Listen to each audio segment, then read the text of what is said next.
Halo semua, selamat datang kembali dalam video pembelajaran tentang hukum perdagangan internasional. Kali ini kita akan mempelajari tentang sumber hukum dan subjek hukum perdagangan internasional. Dalam era globalisasi ekonomi saat ini, pemahaman tentang aturan yang mengatur perdagangan antar negara menjadi sangat penting. Yang pertama, mari kita bahas tentang sumber hukum yang menjadi landasan perdagangan internasional. Yang pertama kita bahas dulu pengertian hukum perdagangan internasional. Apa sih hukum perdagangan internasional? Hukum perdagangan internasional adalah seperangkat aturan dan prinsip hukum yang mengatur transaksi komersial yang melibatkan lebih dari satu negara. Aturan ini juga menjamin kepastian hukum dan keadilan dalam hubungan perdagangan lintas batas. Yang kita masuki adalah sumber hukum perdagangan internasional. Sumber hukum perdagangan internasional dapat dibagi menjadi beberapa kategori utama, yaitu yang pertama ada perjanjian internasional. Perjanjian internasional merupakan sumber hukum utama dalam perdagangan internasional. Perjanjian ini bisa bersifat bilateral maupun multilateral atau melibatkan banyak negara. Contoh perjanjian multilateral terpenting adalah perjanjian pembentuk World Trade Organization atau WTO dan berbagai perjanjian di bawahnya seperti GATT, General Agreement on Tariffs and Trade, dan ada GATS, General Agreement on Trade in Service, dan TRIPS, Trade Related Aspect of Intellectual Property Rights. Perjanjian perdagangan regional seperti ASEAN Free Trade Area atau AFTA, Uni Eropa, Mercosur, dan USMCA pengganti NAFTA juga merupakan sumber hukum penting yang mengatur perdagangan di kawasan tertentu. Lalu yang kedua ada kebiasaan internasional atau customary international law. Ini kebiasaan internasional yang telah berlangsung lama dan diakui secara luas juga merupakan sumber perdagangan internasional. Praktik-praktik perdagangan yang terus dilakukan dan diterima sebagai kewajiban hukum oleh negara-negara dapat menjelma menjadi hukum kebiasaan internasional. Contohnya adalah praktik penggunaan letter of credit dalam transaksi ekspor-impor yang telah menjadi kebiasaan internasional dan diakui secara universal. Yang ketiga ada prinsip hukum umum atau general principle of law. Prinsip hukum umum yang diakui oleh sistem hukum berbagai negara juga menjadi sumber hukum perdagangan internasional. Ini mencakup prinsip itikat baik, good faith, Pacta sunt servanda, perjanjian yang harus ditepati, dan prinsip ganti rugi. Yang keempat, ada hukum perdagangan transnasional atau Lex Mercatoria. Lex Mercatoria atau hukum perdagangan adalah kumpulan aturan dan praktik yang dikembangkan oleh komunitas bisnis internasional di luar kerangka hukum nasional tertentu. Ini mencakup kebiasaan perdagangan, kontrak standar, dan praktik bisnis yang berkembang dalam perdagangan internasional. Contohnya termasuk Incoterms yang dikembangkan oleh International Chamber of Commerce atau ICC yang memberikan definisi standar untuk istilah perdagangan internasional. Yang kelima ada putusan pengadilan dan arbitrase internasional.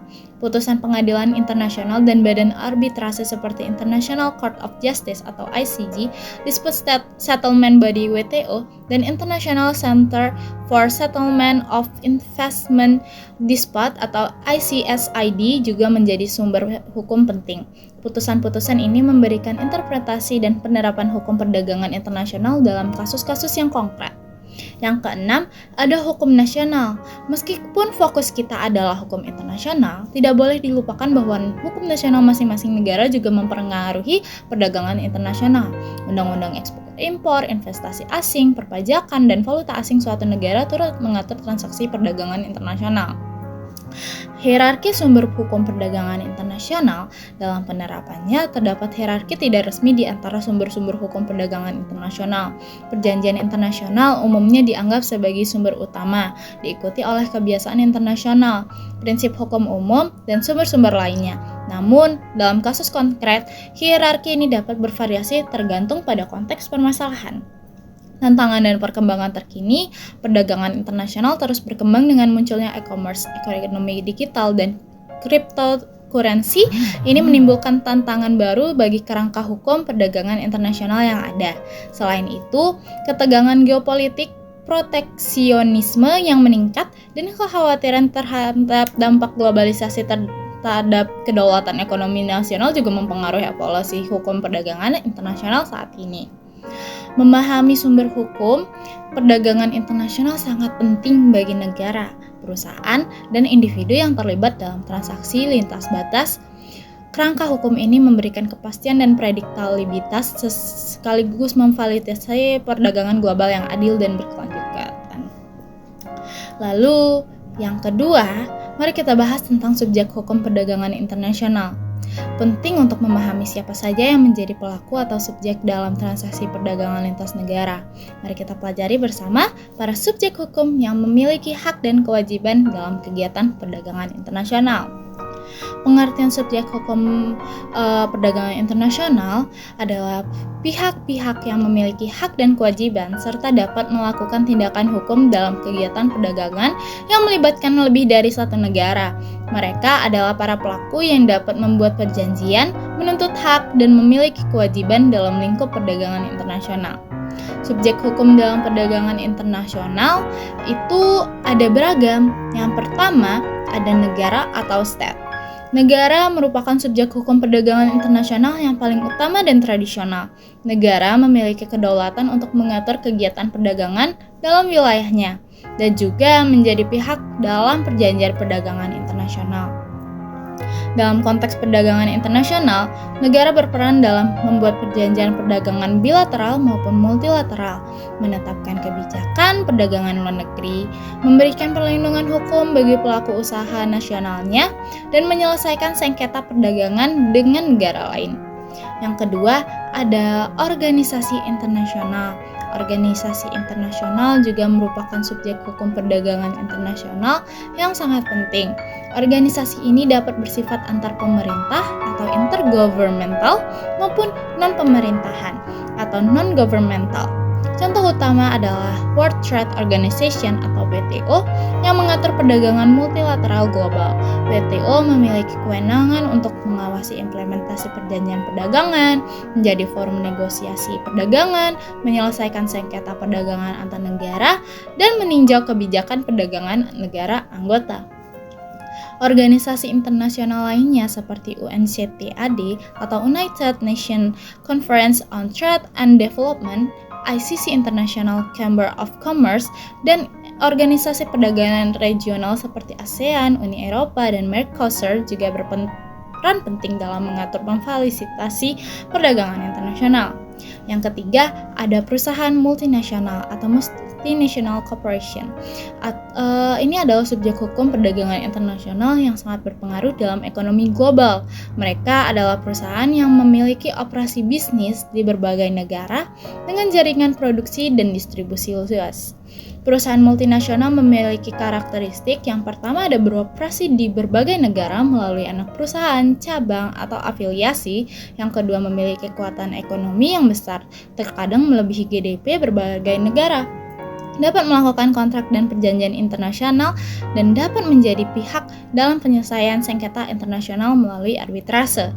Contoh perusahaan multinasional yang berpengaruh dalam perdagangan internasional antara lain perusahaan teknologi, otomotif, energi, keuangan, dan barang konsumen yang beroperasi secara global.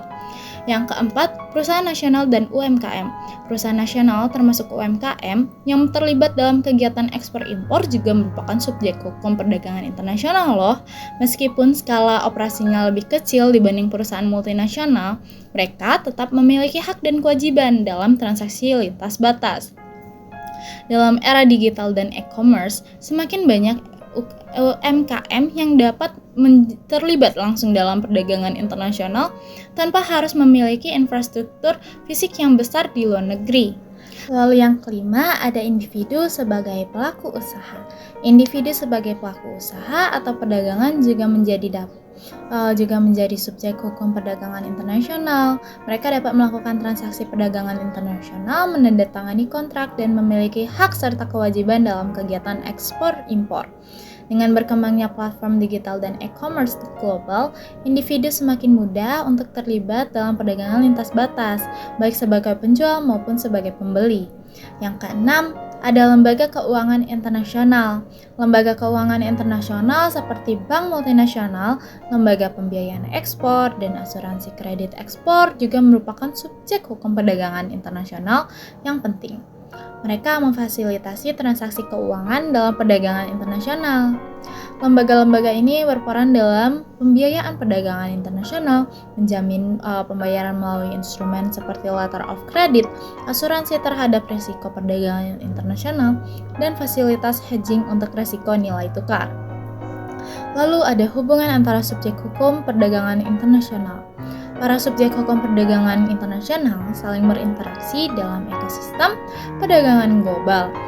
Negara menciptakan kerangka hukum dan kebijakan, organisasi internasional mengatur aturan main global, perusahaan dan individu menjalankan transaksi perdagangan, sementara lembaga keuangan memfasilitasi aspek finansialnya. Hubungan hukum antara subjek ini diwujudkan dalam bentuk perjanjian perdagangan antar negara, kontrak jual beli internasional, perjanjian distribusi dan keagenan, kontrak pengangkutan dan asuransi perjanjian, lisensi, dan alih teknologi.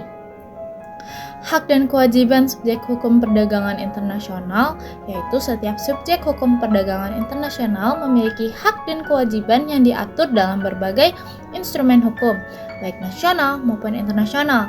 Beberapa hak umum yang dimiliki subjek hukum perdagangan internasional antara lain yang pertama, hak untuk mendapatkan perlakuan yang adil dan setara, hak untuk melakukan aktivitas perdagangan sesuai aturan yang berlaku, hak untuk mendapatkan perlindungan hukum, dan hak untuk menyelesaikan sengketa melalui mekanisme yang tersedia. Sedangkan kewajiban umum mereka meliputi dari mematuhi hukum dan regulasi perdagangan yang berlaku, menjalankan prinsip itikat baik dalam bertransaksi, memenuhi kewajiban kontraktual, dan menghormati kedaulatan dan kepentingan nasional negara lain. Tantangan dan perkembangan terkini, perkembangan teknologi dan ekonomi digital telah mengubah lanskap perdagangan internasional dan memunculkan subjek hukum baru. Platform e-commerce global, penyedia jasa pembayaran digital, dan perusahaan vintage telah menjadi subjek hukum perdagangan internasional yang semakin penting. Mereka memfasilitasi transaksi lintas batas dengan cara yang tidak terbayangkan beberapa dekade lalu. Selain itu, rantai pasok global yang semakin terintegrasi juga telah menciptakan hubungan yang kompleks antara subjek hukum perdagangan internasional, memunculkan tantangan dan hal regulasi dan tata kelola. Jadi demikianlah penjelasan tentang subjek hukum perdagangan internasional. Memahami peran dan hak dan kewajiban masing-masing subjek sangat penting dalam menjalankan aktivitas perdagangan internasional yang sesuai hukum dan menguntungkan semua pihak. Dalam dunia yang semakin terhubung secara ekonomi, interaksi antar subjek hukum ini akan terus berkembang, menciptakan peluang sekaligus tantangan baru dalam perdagangan global. Terima kasih banyak telah menyaksikan video ini. Semoga kalian semua dapat memahaminya dengan mudah. Sampai jumpa pada pembelajaran berikutnya. Dadah!